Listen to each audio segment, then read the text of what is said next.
वासुदेवाय। ओम नमो भगवते वासुदेवाय। अखण्डमण्डलाकारं व्याप्तं येन चराचरं तत्पदं दर्शितं तस्मै श्रीगुरवे नमः।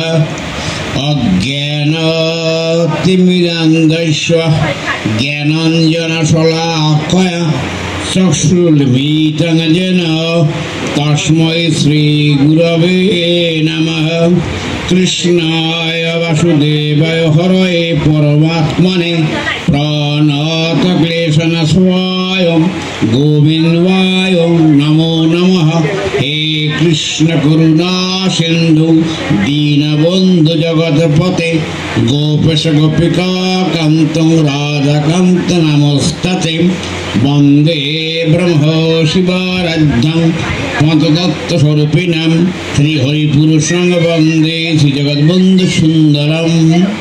ॐ भूर्भुवः स्वः तत्सवितुर्वरेण्यं भर्गो देवस्य धीमहि धियो न प्रचोदयात्। वेदस्वम् अनिस्वः श्रुतं मे मा प्रासि अनेनाधीतेन औरात्मस्वं ददामि। रीतं वदिष्यामि सत्त्वं वदिष्यामि। ॐ स्वनवतु स्वनभुरक्तु सवीर्यं करवावहै तेजस्वी नामधीमस्तु मा विद्विषावहै। ॐ पूर्णमद पूर्णमिदं पूर्णात् पूर्णमुदच्यते पूर्णेश्वर पूर्णमादाय पूर्णमेवावशिष्यते। असतमा सद्गमय तमसमा ज्योतिर्गमय मृत्युर्मृतंगमय आविर्मेधि। ओम शांति शांति शांति। বিশ্ব সকল প্রাণের শান্তি লাভ করে। অনুষ্ঠানটির আরম্ভটি খুব সুন্দর হয়েছে। গ্রামীণ পরিবেশেও অনুষ্ঠানটির কোনো মর্যাদা হানি হয় না। যে সঙ্গীত পরিবেশন করেছে প্রথম দিন সে একটা জায়গায় খুব সতর্ক ছিল। এই গ্রামারে ভুল করে 100 লোকের মধ্যে 100 লোক সেই গুরু হবে বলতে এই কথাটা ঠিক। অনেকে বলে গুরু হবে, এটা বহু বচন প্লুরাল নাম্বার হয়, সিঙ্গুলার নাম্বার। এই যে উচ্চারণ করতে করতে ওই উচ্চারণটা ঠিক আছে। লেখাপড়া কতক্ষণে জানছি বড় কথা না, তার উচ্চারণটা ঠিক আছে, কারেক্ট প্রোনাউন্সিয়েশন। আর যিনি পরে গান গেয়েছেন গুরু, স্বাভাবিক ভারতীয় আর্যঋষিদের সর্বোচ্চ স্থান দিচ্ছেন গুরুকে। এই জন্য গুরুর সাথে একটা শব্দযোগ করছেন গুরুদেব। এই যে সার্বজনীনভাবে অল ওভার দি ওয়ার্ল্ড সবচেয়ে বড় গুরুকে, এবং তাকে সম্মান করা হয়। আপনিও করেন আমিও করি, তার জন্মদিনটা পালন করি। আপনিও করেন আমিও করি। কোন দিন সেটা? আষাঢ় মাসের পূর্ণিমার দিন, যা বলে গুরু পূর্ণিমা। এই দিন বেদব্যাস ঋষির জন্মদিন। এই জন্য সর্বজনীন গুরু, all over the world recognise গুরু। কেন গুরু হলেন এত বড়? তার দুখানা গ্রন্থ বিশ্ববাসীর কাছে আদৃত। একটা পলিটিক্যাল সায়েন্স হতে পারে, রাষ্ট্রবিজ্ঞান, আর রাজনৈতিক ইতিহাস, যেটা মহাভারত। যারা ভারত এই দেশে রাজনীতি করেন তারা সবাই মহাভারত পড়েন। কৃষ্ণের এমন কথাগুলি কথা আছে তাদের পলিটিক্যাল সায়েন্স হেরে যায় কৃষ্ণের কথার কাছে। এমন কিছু কথা আছে রাষ্ট্রবিজ্ঞান পলিটিক্যাল সায়েন্সের টিচাররা হেরে যাবেন কৃষ্ণের কথার কাছে, এত ডিপলি তার কথাবার্তা। আর ভাগবত শাস্ত্র ভগবান লাভের কথা সহজতম উপায় দুখানে দেখানো। আপনাদের ঘরে অনেকের ঘরে গীতা আছে, গীতা পড়েন। ভাগবত আছে, ভাগবত পড়েন। দেখবেন দুখানা গ্রন্থের মধ্যে ভাগবত আলাদা করছেন। বেদব্যাস ঋষি কী করছেন? গীতা যে আছে আপনার ঘরে, ছবি দেখেন এখন গিয়ে ঘরে, কৃষ্ণের হাতে আছে শঙ্খ চক্র গদা পদ্ম। ভাগবতে গিয়ে দেখেন আপনার বাড়িতে কৃষ্ণের হাতে ওইখানে শঙ্খ চক্র পদ্ম নাই, আছে কি আছে? বাঁশি আছে। একই কৃষ্ণ যদি হয় এইখানে শঙ্খ চক্র গদা পদ্ম আসলো, ওইখানে বাঁশি আসলো কেন? বাঁশির মধুর স্বরে ভক্তকে আকর্ষণ করে, আর গীতার মধ্যে শাসন করে, অর্জুনকে শাসন করছে, এরকম করে কথা বলছেন, অর্জুনকে ধমক দিয়ে কথা বলছেন, যে গোপিনীদের সাথে ধমক দিয়ে কথা বলেন। একটা ভাবনা রাজ্যে দেখানো হয়েছে ভগবান লাভের জন্য কত সহজ পদ্ধতি, এটা হচ্ছে ভাগবতীয় শাস্ত্রের বিধান। আর দেখানো হচ্ছে অর্জুনকে বলছেন যে তোমার যে আচরণ, অ্যাক্টিভিটি, কার্যকলাপ, এটা স্বাস্থ্যবিধির সম্মত নয়। সনাতন ধর্ম পৃথিবীর প্রাচীনতম ধর্মবিশ্বাস। বাকি তাদের বয়স অনেক কম, মাপা যায়। এখন 2025 সাল, কি দিয়ে মাপে? এটা যীশুখ্রিস্টের জন্ম দিয়ে মাপে, তাই না? তাহলে সনাতন ধর্মের বয়স কি 2025? আর বাকি যারা আছে বুদ্ধদেবের জন্ম একটু আগে যীশুখ্রিস্টের, বাকি যারা আছে তারা আরো মাইনার বয়স, তারা আরো ছোট। সনাতন ধর্মের এখন যদি বলা হয় সনাতন ধর্মের প্রতিষ্ঠাতাকে, শব্দটা ফাউন্ডার আছে, তাই না? হিন্দু ধর্মের কোনো ফাউন্ডার আছে, প্রতিষ্ঠাতা আছে। এটা এর কারণটা কি? এটার কোনো ফাউন্ডার নাই। এটা মানুষের সহজাত ধর্ম এবং এটা গণতান্ত্রিক। আপনার বাড়ি থেকে দেখবেন হরিচাঁদ ঠাকুর, আমার বাড়ি থেকে লোকনাথ বাবা ব্রহ্মচারী, ওনার বাড়ি থেকে জগৎবন্ধু, আর আপনার থেকে রাম ঠাকুর। আপনি যেভাবে পূজা করেন ভগবান বলছেন, এতে কোনো আপত্তি নাই। যে তথা মাং পর্যন্তে তাং তথাপি ভজামি অহম বর্তন্তে মনুষ্য পার্থ সর্বসর্জ। শোনো, আমাকে মানুষ যেমন করে ভজন করে আমি তাকে সেভাবে অনুগ্রহ করি। কাজে আপনি কালী পূজা করেন, আমি কালী পূজা করি না, আপনি একমাত্র ভক্ত, আমি অবাঞ্ছিত অনাকাঙ্ক্ষিত, এটা মা কালী মনে করেন না। আমি জগৎবন্ধু পূজা করি, অর্থাৎ আমি স্বর্গলাভের জন্য সবচেয়ে যোগ্য শ্রেষ্ঠ অধিকারী, অন্য নয়, একথা সনাতন ধর্মে বিশ্বাস করে না। আপনি যাকে পূজা করেন, প্রাণ ভরে পূজা করেন, তাকে প্রাণ ভরে ভালোবাসেন, তাতে আপনার ভগবত কৃপা করুণা লাভ সম্ভব হবে। এভাবে দেখানো হয়েছে। তো আমাদের ধর্মের যে বিধানগুলি অত্যন্ত সুন্দর, আমরা জানি না বা বুঝি না, বোঝার চেষ্টা করি না। এখানে মায়েরা বসা আছেন, অনেকের কপালে সিঁদুর আছে না? এটা কিন্তু ধর্মের ব্যাপার? ধর্মের না। ঋষিরা বহুকাল আগে খুঁজে বের করছে মেডিসিন। সন্তান সম্ভব মায়ের একলামশীয় রোগ হয়, সিঁদুরের মধ্যে মার্কারি থাকে, পারদ থাকে, এটা দিলে পর একলামশীয় হয় না। এই জন্য বিবাহের আগেও সিঁদুর পরে না, স্বামী বিয়ে হওয়ার পর পরে না। Only when you continue with the baby, যদি তার বেবি বাচ্চা হওয়ার সম্ভাবনা থাকে তখন তাকে সিঁদুর পরানো হয়। কত গভীর চিন্তা করছে, মানে মনে করি এটা ধর্মের ব্যাপার, তা না। সেভ দ্য লেডি, এই মহিলাকে বাঁচাবো, এত গভীর চিন্তা কথা সনাতন ধর্ম। প্রতিটি জিনিসের সুন্দর সুন্দর অর্থ আছে। বিদ্যাপা শিশি বিশ্বের শ্রেষ্ঠ স্থানীয় ব্যক্তি, যার জন্য তার জন্মদিনকে বলা হয় গুরু পূর্ণিমা বা আষাঢ়ী পূর্ণিমা। আষাঢ় মাসের পূর্ণিমার দিন যার যার গুরুকে পূজা করে। কেন পুজো করে? কেন? ব্যাসদেব তো কাছে নাই, তাকে দেখাও যায় নাই। আমার গুরু, আপনার গুরুকে সম্মান করা হয়, ব্যাসের মর্যাদা দিয়ে, ওই জন্য ব্যাস পূর্ণিমা বলা হয়, গুরু পূর্ণিমা বলা হয়। আমাদের যে ধর্মগ্রন্থগুলি অত্যন্ত মূল্যবান। হয়তো আমরা অনেকে পড়ার সুযোগ পাই নাই, অথবা পড়ার মতো পরিবেশ আমাদের তৈরি করা হয় নাই। এই জন্য শুধু যে হিন্দু ধর্মের ঋষিরা অত্যন্ত প্রাজ্ঞবান পণ্ডিত ব্যক্তি, খুব সাংঘাতিক পণ্ডিত। প্রাচীন দেশ ভারতবর্ষের ইতিহাসে ঋষিদেরকে অত্যন্ত সম্মান দিয়েছেন। আইনস্টাইন, পিথাগোরাস নাম শুনছেন, ভারতবর্ষে এই ঋষিদের সম্মান করছেন।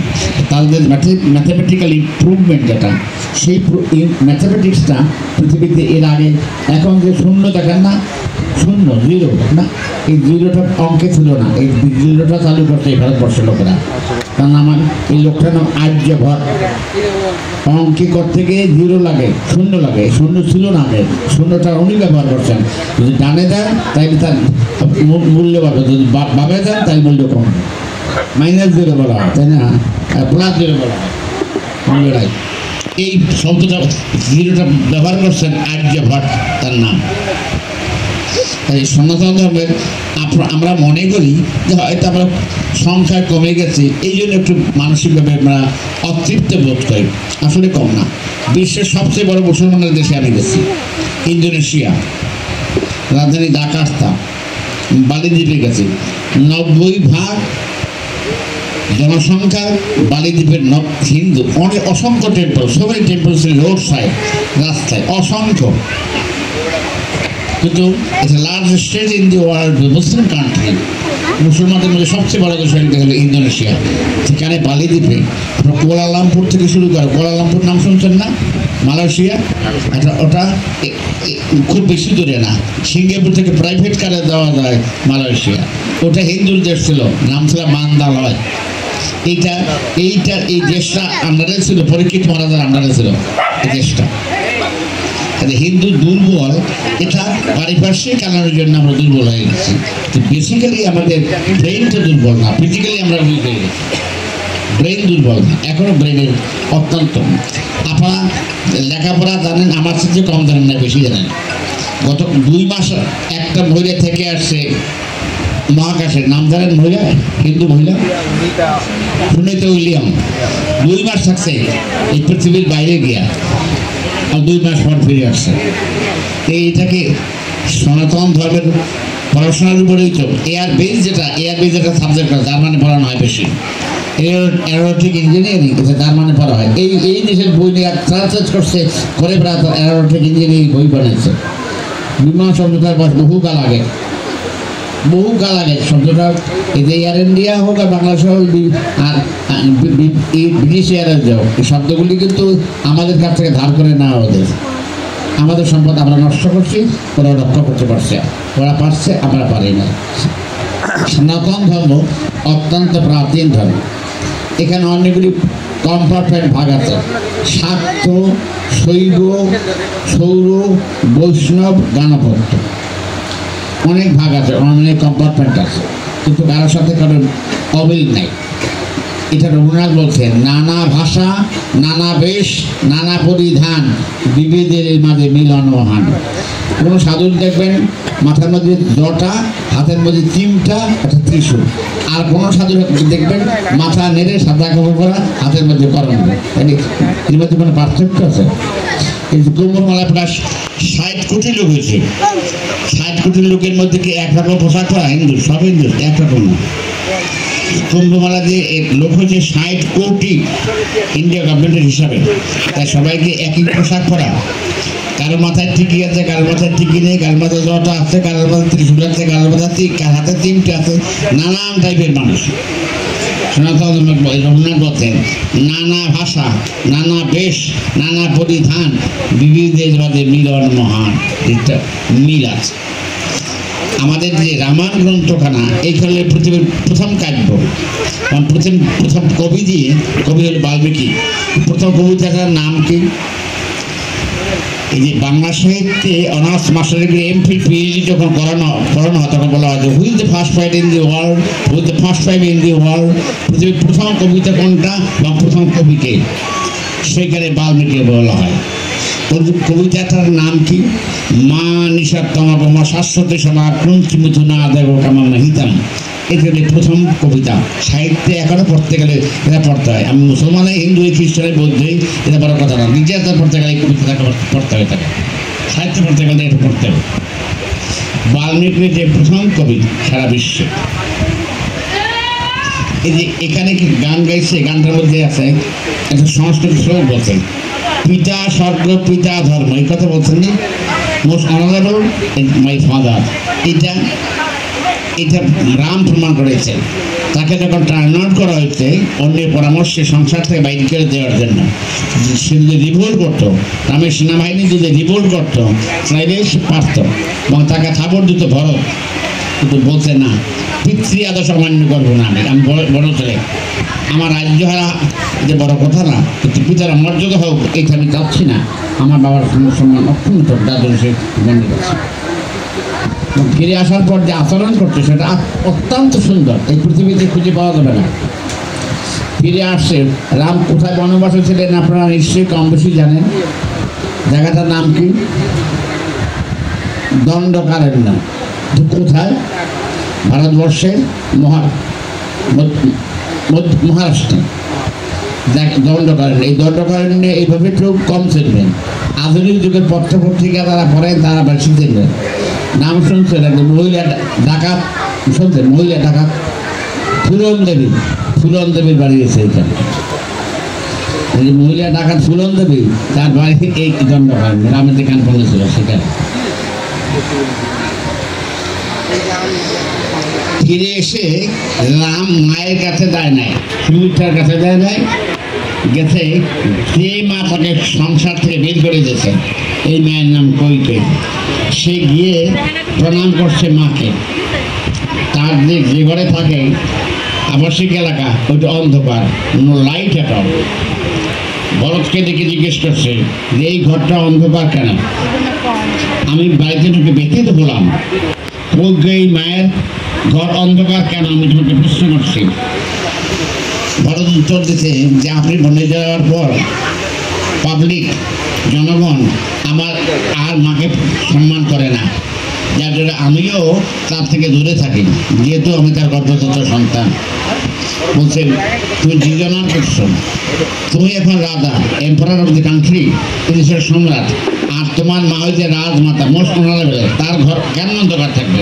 তুমি আগে ঘরে আলো জ্বালাও, তারপর আমি ঘরে যাবো। গিয়ে মাকে প্রণাম করছে কৈকেয়ী প্রণাম নিতে রাধে না, ভয়ে লজ্জায় দূরে দেয়। রাম খুব ট্যালেন্ট, সাংঘাতিক।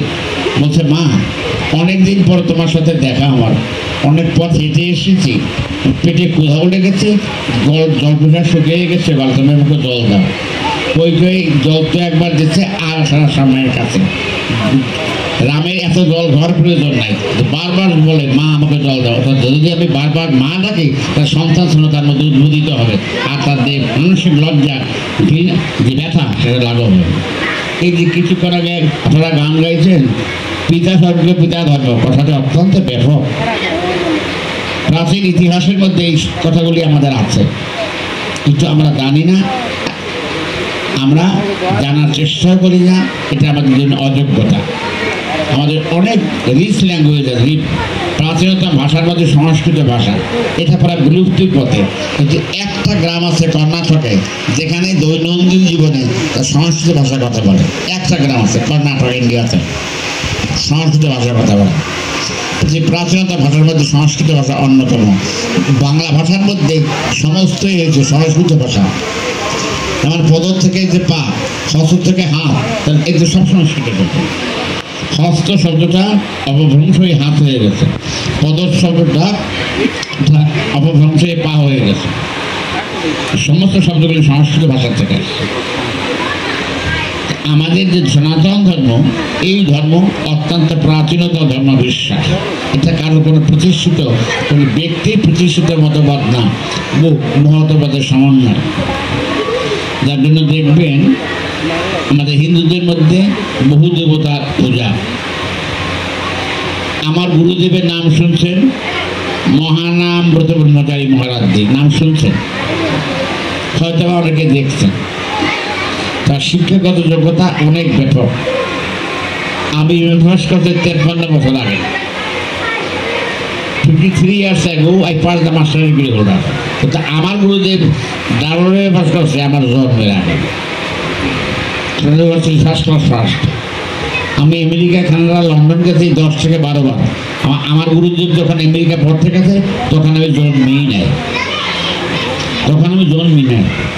এই এর আগে গিয়ে আমেরিকা পড়াশোনা করে এসেছে।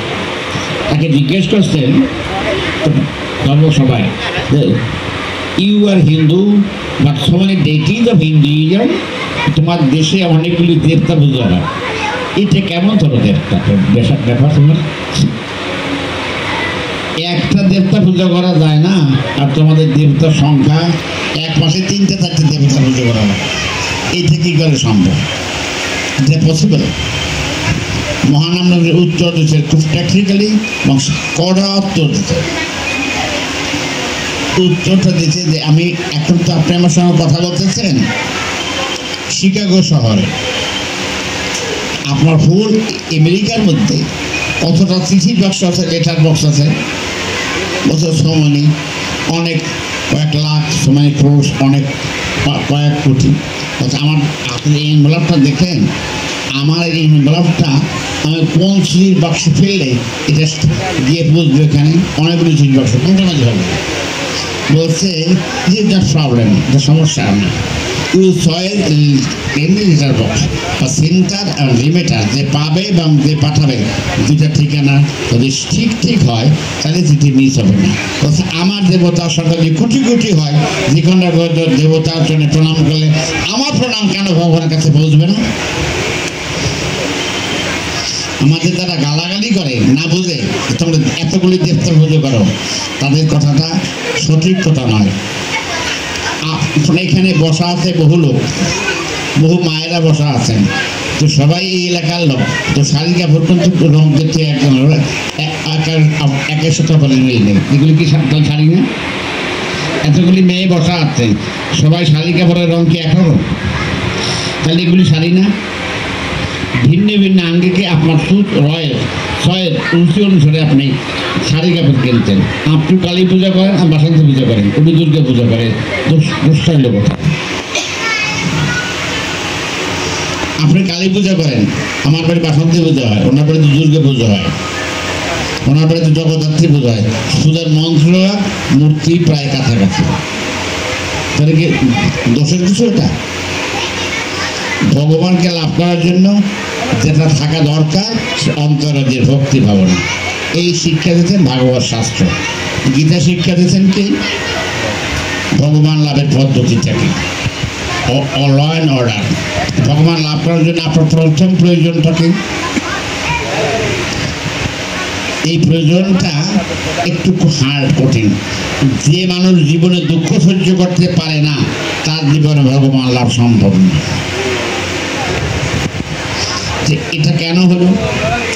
কুরুক্ষেত্রের যুদ্ধ শেষ হয়ে গেছে, আপনারা জানেন কুরুক্ষেত্রের যুদ্ধ হয়েছে, এটা পরে বলবো।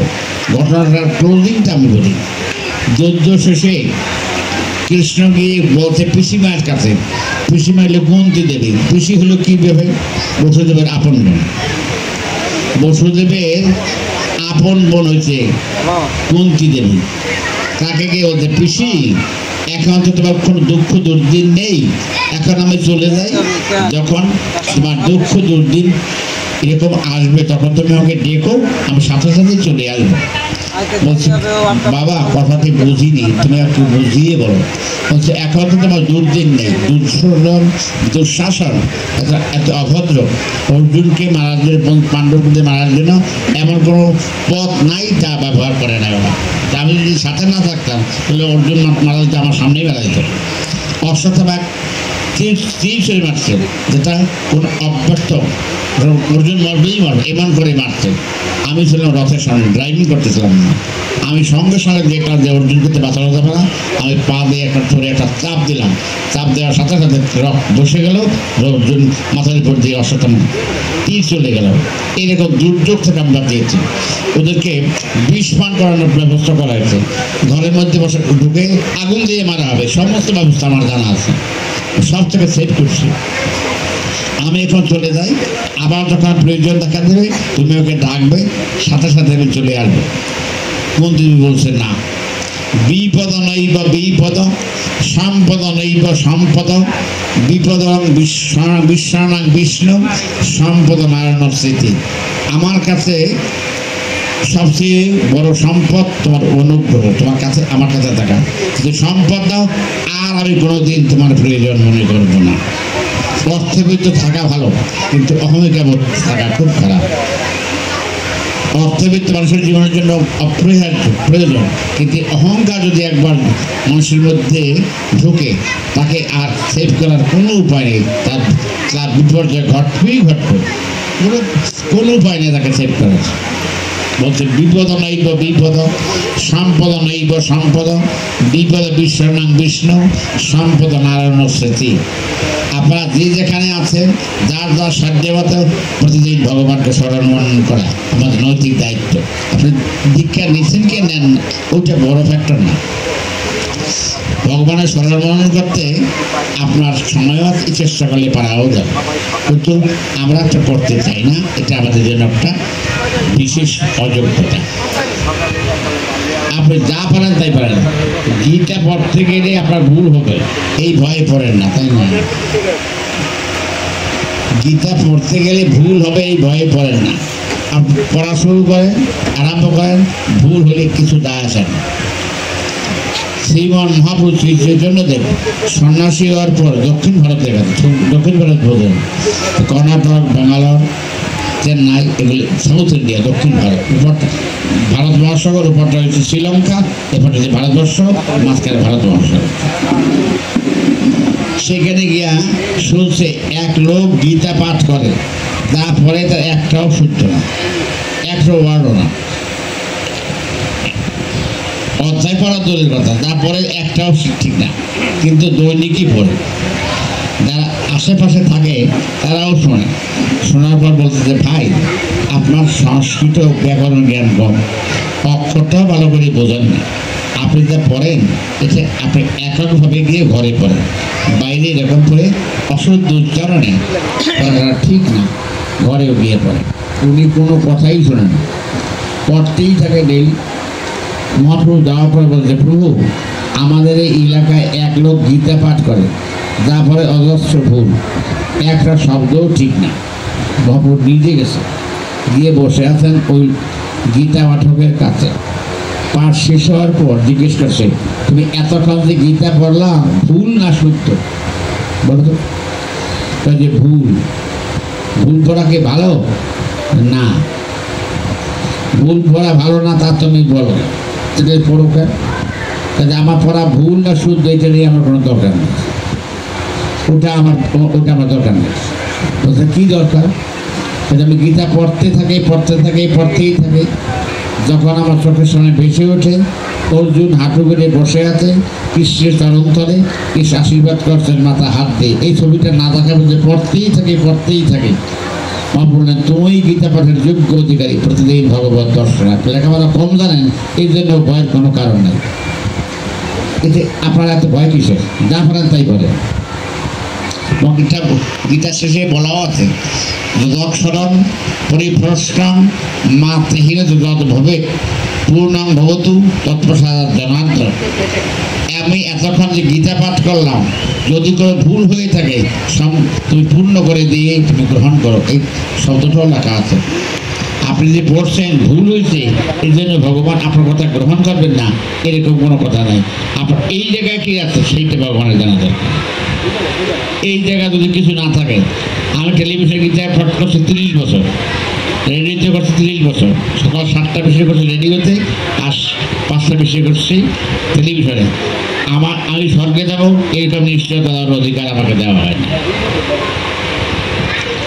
পড়তে গেছি গান সপ্তাহে 1000 টাকা পাইতাম, বুঝছেন? এই টাকার জন্য গেছি, স্বর্গে যাওয়ার জন্য গেছি, স্বর্গে যাওয়ার দরকার তো মাসে 4000 টাকা পাইতাম, সপ্তাহে 1000 টাকা পাইতাম, যার জন্য গেছি। স্বর্গে যাওয়ার জন্য দরকার আছে না, আমার দরকার এই টাকাটা, এই জন্য গেছি।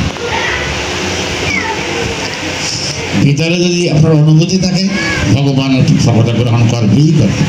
সে আপনি শিক্ষিত এবং অশিক্ষিত, এইটা নিয়ে ভগবানের কোনো মাথা ব্যথা। ভালোবাসাটাই অন্তরে ভগবান এইটাই চায়, যার জন্য ভগবান। আর আমার গুরু মহারাজ আমেরিকায় গেছেন অনেকদিন আগে, বিশ্বধর্ম সম্মেলনে, সেখানে পার্লামেন্টে বললেন যে সেখানে জিজ্ঞেস করছে যে তোমাদের তো সময় দেয়টি অনেকগুলি দেশ, তো তোমাদের ওর ডিমান্ড কি, ওর কি চাই? গুরু মহারাজ উত্তর দিতে বিশ্ব নিয়ে তো ভগবানের কোনো অভাব নাই, এমন কোনো দ্রব্য নাই যে তার নাই, কিন্তু একটা শব্দের অভাব আছে, সে শব্দের ভক্তের হৃদয়ের ভালোবাসা। এই জন্য ভগবান বিকেলি হয়ে গেছে, উৎসের প্রকার বৈশাখের রাস্তার পাশে আমাকে একটু ভালোবাসা দাও, যে আমাকে ভালোবাসা হবে তারপরে আমি চলে যাব। তার সব আছে, তারপরও হাত পেতে বসে আছে ভক্তের কাছে। আমার ভালোবাসা শব্দটা আমার নাই, সব আমার আছে, ভক্তের হৃদয়ের ভালোবাসা নাই। এই জন্য ভক্ত ভগবানকে দেখানো হয়েছে গোপালের বিগ্রহ। কি সুন্দর শিক্ষা দেওয়া আছে সনাতন ধর্মের প্রতিটি শব্দ বিষয়ের মধ্যে। আমার ধর্ম দুর্বল না, আমরা শারীরিকভাবে দুর্বল হয়ে মনে করি আমরা দুর্বল হয়ে গেছি, মোটেই না। এখন যে সমস্ত মন্দির হচ্ছে, স্বামীনারায়ণ টেম্পল কানাডায় থেকে আসছে, আমেরিকা থেকে আসছে, লন্ডন থেকে আসছে, তাজমহল তার কাছে মাইনার বয়। এই মন্দিরগুলি যে পয়সা খরচ হয়েছে, সাধারণ সাহেবের যদি থাকতেন বলতেন যে এইবার মাইনর বলতে না বলার কথা, তুমি আর্কিটেক্ট জানো না, এত বড় বড় মন্দির। একটা তৈরি রিসেন্টলি উদ্বোধন হয়ে যাবে বা হয়ে গেছে নাইরোবি কেনিয়াতে, আফ্রিকাতে। হিন্দুরা দুর্বল এরকম মনে যদি কেউ করে তার কিছু অজ্ঞতা আছে, না বুঝতে পারে, এরকম মনে করার কোনো কারণ নেই। সনাতন ধর্মের স্থান এটা ধাক্কা দিয়ে কেউ সরিয়ে দিতে পারবে না, হয়তো গালাগালি করতে পারবে, ধাক্কা দিয়ে সরিয়ে দেওয়ার কোনো সুযোগ নেই। বিশ্ব সভ্যতায় সনাতন ধর্মের অনেক অবদান, অনেক কন্ট্রিবিউশন। যে মন্ত্রটা আপনারা পড়েন, অখণ্ড মণ্ডলাকারম ব্যাপ্তং যেন চরাচরম তৎপদং দর্শিতং যেন তস্মৈ শ্রী গুরবে নমঃ, এই মন্ত্রটা পড়েন না? এই মহাবিশ্বের, এই পৃথিবীর সূর্যটা পৃথিবীর 13 লক্ষ গুণ বড়। সূর্যটার আয়তন পৃথিবীর তুলনায় 13 লক্ষ গুণ বড় সূর্যটা।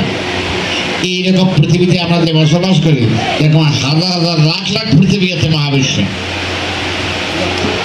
এই মন্ত্রটা কি বলছে? অখণ্ড মণ্ডলাকারম, হে ভগবান তুমি এমন কোনো জায়গা নেই, খণ্ডিত না, you are not separate, you are everywhere, সর্বত্র আছে। অখণ্ড মণ্ডল ব্যাপ্তং যেন চরাচরম, সারা বিশ্বে পরিমণ্ডলে, বিশ্বের বাইরে তুমি সর্বত্র আছো। পৃথিবীটা ছোট্ট জায়গায় আমি বসবাস করি, আমি তো দেখতে পাই না তোমাকে। হে গুরুদেব, আপনার কাছে একটা নিবেদন, অ্যাপোলজি, ক্ষমা চাই, নিবেদন করছি, আমি যেন ভেতরের চোখটা উদ্বোধিত করে দেন, আমি যেন ভগবানকে বিশ্বের সর্বত্র দেখতে। একটু ফিজিক্স, ফলিত পদার্থবিদ্যা আপনারা আমার চেয়ে ভালো জানেন। 2 জন মহিলা মহাবিশ্বে গেছে, নাম শুনছেন? একজন জীবিত আছে, কয়েকদিন আগে নামছে পৃথিবীতে, সুনীত উইলিয়াম। আর একজন মারা গেছেন, তার নাম কল্পনা চাওলা। তারা বলছে মান্ত্রা আন্ডার দ্য ফেইল। আমরা মনে করি আমাদেরটা দুর্বল, আসলে আমরা জানি না, তো এই জন্য দুর্বল, জানলে দুর্বল হয়ে যায়। এত গভীর সনাতন ধর্ম। একটা গুরু শব্দের অর্থ কি? এটা ইংরেজি হলে মেন্টর, আর শিষ্যের ইংরেজি কি? Disciple, follower. আপনারা অনেকেই দীক্ষা নিচ্ছেন না, নিচ্ছেন, মন্ত্র পড়েন না, গুরুদেব কাগজ লিখে দিচ্ছে, কতগুলি শব্দ মিলে একটা ওয়ার্ড হচ্ছে, ওয়ার্ড মেটার সেন্টেন্স হচ্ছে, তাই না? তাহলে ওটাকে মন্ত্র বলবেন কেন? মন্ত্র বলার দরকারটা নেই, ওটা সেন্টেন্স, বাক্য বা কতগুলি শব্দের সমাহার। তাহলে ওটা মন্ত্র হবে কোন যুক্তিতে? কি আর্গুমেন্টের পক্ষে? যা মরণ করতে করতে মানুষকে ত্রাণ করে, এই দিনে বলা হয় মন্ত্র। এই মন্ত্র বা আলাদা ঝামেলা, এটা কারোর কাছে বলা যাবে না। এত কথা বলার পরে মানুষের এবারে কথা কয় গিয়ে ঘুরে করতে, মন্ত্র কারোর কাছে বলা যাবে না। এই কাণ্ডটা আপনার গ্রামীণ পরিবেশে বসবাস করেন, বুঝবেন। ধান এবং চাল আপনার ঘরে আছে, রাত্রে গিয়ে বুঝবেন। যদি ধান আর চাল দুইটা বালতিতে ভিজিয়ে রাখেন জলে, কালকে দেখবেন দুইটা দুই রকম। ধান থেকে অঙ্কুর বেরিয়েছে, হোয়াইট কালার অঙ্কুর বেরিয়েছে, আর চাল থেকে গন্ধ বেরিয়েছে। ধানের গায়ে তুষ নাই, কাভারেজ নাই, এই জন্য এই ধানের আর কোনো, এই চালের আর কোনো দিন আর ধান গাছ জন্মাবার যোগ্যতা নাই, শেষ। আর চাল ধানের আছে, সব কামারে, কামারে তোমার শক্তি আছে, আমি আর একটা ধান জন্মাবার মতো যোগ্যতা আমি থাকি। মন্ত্র জপ করতে করতে শক্তি জাগ্রত হবে। যদি ক্লোজ করে দেন, এটা ডিসক্লোজ করেন, তাহলে এই চাউল হয়ে যাবে, এইটা কার্যকরী হবে না। এই জন্য মন্ত্র কারোর কাছে বলে, মন্ত্রের শক্তি আছে। প্রতিটি মন্ত্রে যে যেখান থেকে গুরুর কাছ থেকে নেন না কেন, কোনো গুরু বিচ্ছিন্ন না, কোনো গুরু অপান্তেও না, কোনো গুরু অমার্যতা না, সমস্ত গুরুকে সম্মান দেখানো কর্তব্য। সে কি শিক্ষিত বা অশিক্ষিত সেটা বড় কথা না, কেউ কতক্ষণ লেখাপড়া শিখছে এই দিয়ে ভগবান লাভের যোগ্যতা নেই। গুরু তো গুরুই, তাকে সম্মান করা কর্তব্য। যদি অমর্যাদা করা হয় সেটি মোটেই শুভক্ষণ নয়। এই সম্মানটা আমাদের দেখানো কর্তব্য, তা আমরা অনেকাংশে সেটা ভুল করে থাকি। পৃথিবীতে মানুষ সম্মান পাওয়ার যোগ্য, তার সঙ্গে গুরু একটু বেশি সম্মান পাওয়ার যোগ্য। এটা প্রতিষ্ঠিত। আর গুরুরও উচিত শুধু আমার আগে টাকা দেবে এটার মধ্যে ভরবো আর আমি আপনারা কিছু দেবো না, এই ধর্মে আমি বিশ্বাসী। আমি মানুষের জন্য কি করছি? কন্ট্রিবিউশন অফ হিউম্যান বিং, মানুষের জন্য আমার কি অবদান আছে, মানুষের কাছে নেব এই যোগ্যতা আমার আছে, মানুষের দেওয়ার যোগ্যতা কি আমার আছে? তা যদি না হয় তাহলে ক্ষতি আপনাদের না, ক্ষতি আমার। আপনাদের এই পেমেন্ট দেওয়ার জন্য আবার আমাকে জন্মগ্রহণ করতে হবে পেমেন্ট দেওয়ার জন্য। এখন নিয়ে চলে গেলাম তো no, he is not end, এইখানেই শেষ না। আপনাদের কাছ থেকে যে অন্যায়ভাবে আমি নিলাম তার প্রতিদান যদি আমি কিছু না দিতে পারি তাহলে আমাকে জন্মগ্রহণ করে এই পেমেন্ট আমাকে দিতে হবে, মাস্ট বি, দিতে হবে। সে আপনার বাড়িতে আমি গাছই হই আর হাসি হই মোড়ক হই, আপনার বাড়িতে এসে পেমেন্ট দিয়ে দিতে হবে। নো মারছে, এখানে কারো আমার ক্ষমা নাই। নিয়ে যাবো কিছু দেবো না, তা হতে পারে না।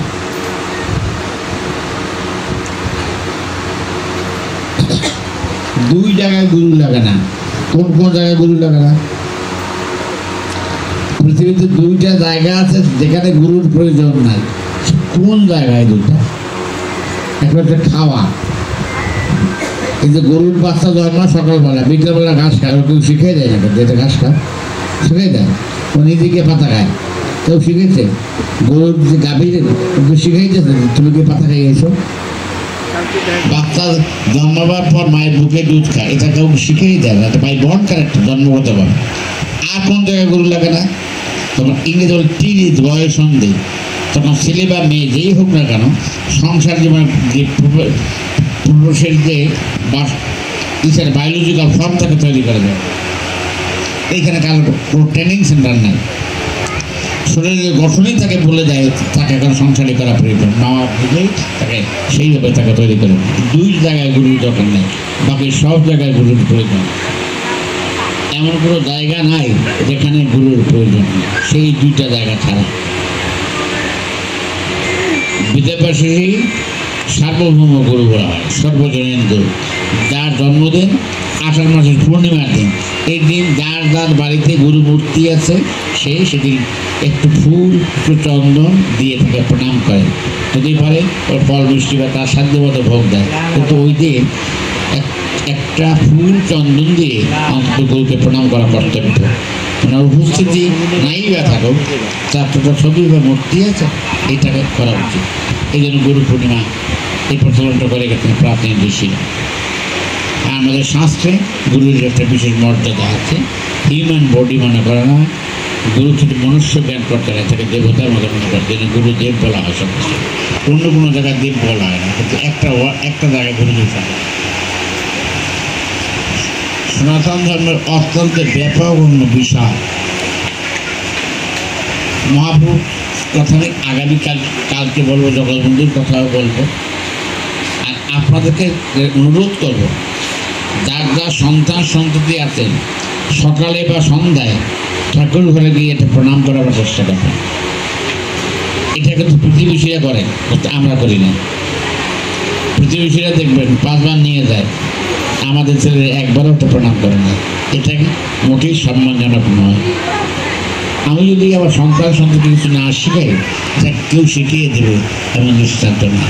আমার মাকে আমি সম্মান করব, আমার অনুকরণে আমার ছোট ভাইও করে। এটা প্রকৃতির নিয়ম, মানুষ ইচ্ছা করলে পারে। আপনার নাম শুনছেন সৌরভ গাঙ্গুলি, নাম শুনছেন? ভালো খেলোয়াড়। ওর একটা যোগ্যতা আছে, ও বাড়ির কাউকে ফেভারিট হইতে দেয় না। এখনো 70 জন লোক একই টেবিলে রাখতে পারা খাইতে বসে। 70 জন লোক, ওর ভাই, জ্যাঠিতো ভাই, কাকাতো ভাই, মামা, সব বাড়ির গাড়ির ড্রাইভার, 5-8 প্রাইভেট গাড়ি আছে, সমস্ত লোক একসঙ্গে গায়ে সৌরভঙ্গুলি আসবে, তারপর সব করতে পারে। এই চিন্তা শিক্ষা করতে, no separate dining table, no separate arrangement, অন্য কোনো বিভিন্ন খাবার নেই, সবাই একই খাবে, একসঙ্গে খাবে। সৌরভঙ্গুলি শিক্ষা, সেক্ষেত্রে জন্মগুরু না, শুধু তার যোগ্যতা ফুটবল প্লেয়ার। আচ্ছা, তার সম্পত্তি এরকম একটা আপনার বরিশাল জেলার এত এই জেলার অর্ধেক সম্পত্তির মালিক, এত সম্পত্তির মালিক। এই বরিশালের অর্ধেক সম্পত্তির মালিক হতে পারে সৌরভ গাঙ্গুলি, এত সম্পত্তি, কিন্তু বিন্দুমাত্র অহংকার নেই। আগেও যেমন এখন এটি একটি সুন্দর জিনিস। এর থেকে ব্যক্তিত্ব বিচ্ছিন্ন হওয়া মোটেই ভালো নয়। আমরা আজকে মনে করি আমাদের বাংলাদেশের মানুষ অনেক সুখে আছে, মা বাবা চিকিৎসা করায়, নার্সিংহোমে নিয়ে রাখে, ক্লিনিকে রাখে। আর আমেরিকায় সেই পয়সায় কুকুর আর বিড়াল নিয়ে থাকে, নাতিপতি বলতে কিচ্ছু নেই। সবাই দিকে দেখে বিড়াল সাইজের এক একটা বিড়াল আর এক একটা করে কুকুর একটা ঘরে, ওবার বাড়িতে মধ্যে বাচ্চা কোনো কান্না সঙ্গে নেই। এখন ঠাকুমা দিদিমা বলতে ও শব্দই নেই, সারা জীবনে একা একা বড় হয়েছে। আর সেই বয়সে ঠাকুমা দিদিমা বিছনা গিয়ে দেখবেন বিড়ালের বাচ্চা ঘুম পায়, নাতি ঘুম পায়। এটা জীবন না। এই জন্য ভারতীয় সংস্কৃতি, আর্য সংস্কৃতি, হিন্দুদের মধ্যে এই বোধটা এখনো আছে। আমি কালকে আবার বলব। আজ এখানে রাখি। জয় গুরু।